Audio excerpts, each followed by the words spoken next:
Beginning with the state of the House. Now, this is the state of the House right now, but these are seats absolutely locked away and guaranteed. You can see how different it looks. 72 for Labor, the Coalition down to 51 from their 76, and a huge crossbench. Undecided here, 14. The crucial number, though, I want to look at is let's compare to last election, what seats Labor's losing and what they're gaining. And that's the important starting figure, 69 seats for Labor. So, from that 69, where are we saying they'll get to? They're going to gain those 9 over there. We were calling them on the night, some of them yesterday as well. That would get Labor up to 78. That's a buffer of 2. The magic number, remember, is 76.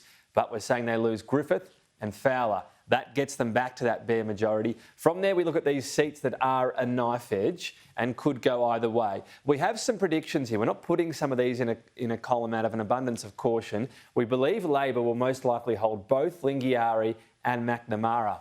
And that's why there's confidence they're going to hold on to this majority. The only seat in genuine trouble here is Gilmore, and they do have a strong possibility of offsetting that if they do lose it, with Bennelong and Brisbane. So let's go into those seats to start with. Labor, on our projections behind in Deakin, they can still win it, but let's look at how they might lose Gilmore and pick up the others. So Gilmore, first of all, what we're seeing at the moment in Gilmore is the Liberal Party actually just edge ahead, and this would be a seat they would actually win from the Labor Party, crucially enough.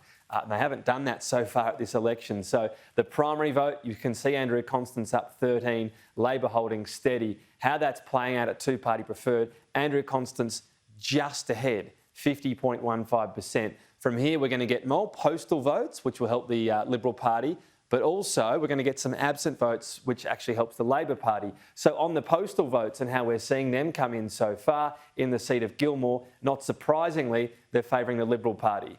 How much are they favouring the Liberal Party? At the moment, 54.18 to 45.82. You can see that swing. That means these votes are coming in about the same pace as they did last time for the Liberal Party. At that rate of postal rate catch-up and factoring in, as I said, absent votes and how many postal votes they are, at the moment we have the Liberal Party ahead just at 50.1 or 50.2. That's our projection. In other words, this contest is too close to call, but clearly there's a possibility Labor lose that seat. If they do so, and as I said, if they lose that seat, but they are hanging on to Lingiari and McNamara, then they're on 75 with 3 opportunities to get back to the 76. So what do those opportunities look like? Well, let's have a look at the seat there of Bennelong. This one was held by John Alexander for the Liberal Party.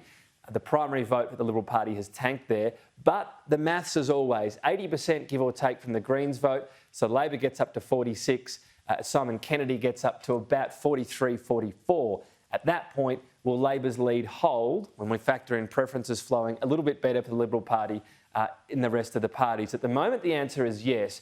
Our projection on this, we're inching up to thinking we might be able to call this if we get a couple of things. A few more postal votes to indicate how strong the flow is to the Liberal Party, and also some absent votes to see if that is pulling it back for the Labor Party as well. So on that postal vote situation, just to look at the maths on that particular issue, sorry, I've gone to Gilmore there, on the seat of Bennelong for the postal votes, when we look at that particular equation, we're seeing again a strong flow to the Liberal Party, but look at this swing to Labor. What that means is last time around the postal votes were going 66 to the Liberal Party, this time 54. At that rate, all things being equal on absent votes, we have the Labor Party staying ahead on the two-party preferred we saw before at 50.7. So if they can do that, and again, if they can do that and hold Lingiari and McNamara, they're going to get a majority, even if they lose Gilmore, and that's factoring in them not winning Deakin and Brisbane. So if you like, Labor's looking very strong here for 76 or 77.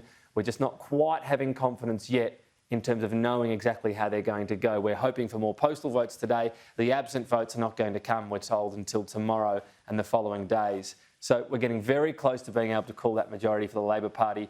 Once that happens, of course, we will call it right here on Sky News.